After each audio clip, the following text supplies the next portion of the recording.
Nalilink ngayon ang aktres na si Sara Labati at ang bagong halal na konsehal ng Tacloban City, Leyte na si Martin Marty Romualdez Jr. Si Councilor Marty Romualdez ay anak ni Yeda Romualdez at House Speaker Martin Romualdez. Ayon sa ulat sa agenda ng Bilyonaryo News Channel, ilang beses umanong spotted na magkasama ang dalawa. Pero sa ngayon ay wala pang pahayag, tugon o reaksyon sina Sara at Councilor Marty tungkol dito. Nauna nang kinumpirma ng aktor na si Richard Gutierrez sa vlog ni OG Diaz noong January 2025 na ongoing na ang annulment process upang mapawalang bisa ang kasal nila ni Sara.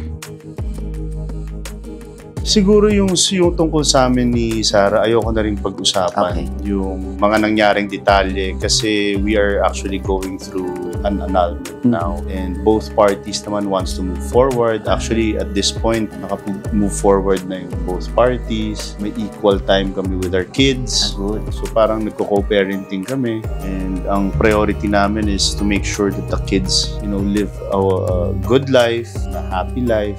And of course, kung happy siya sa buhay niya at happy ako sa buhay ko, makikita ng mga bata yun. At ang importante sa amin ay yung mga bata.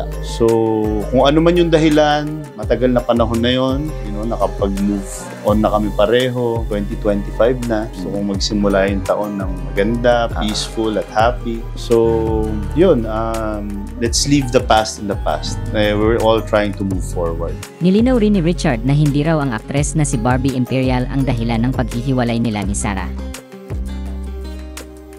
Pero hanggang ngayon ay wala pang kumpirmasyon kung sina Richard Gutierrez at Barbie Imperial na ba ang magkarelasyon sa kasalukuyan.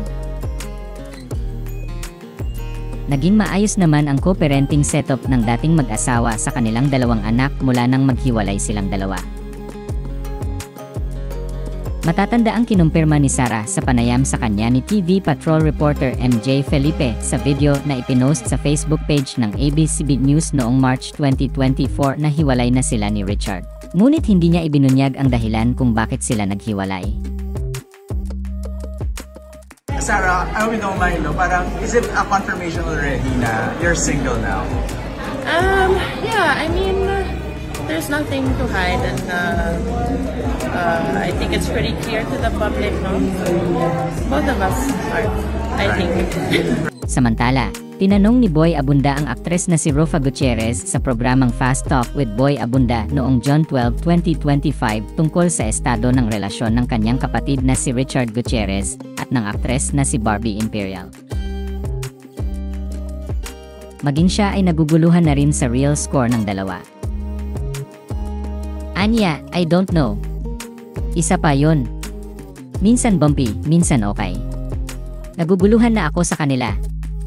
But that's life.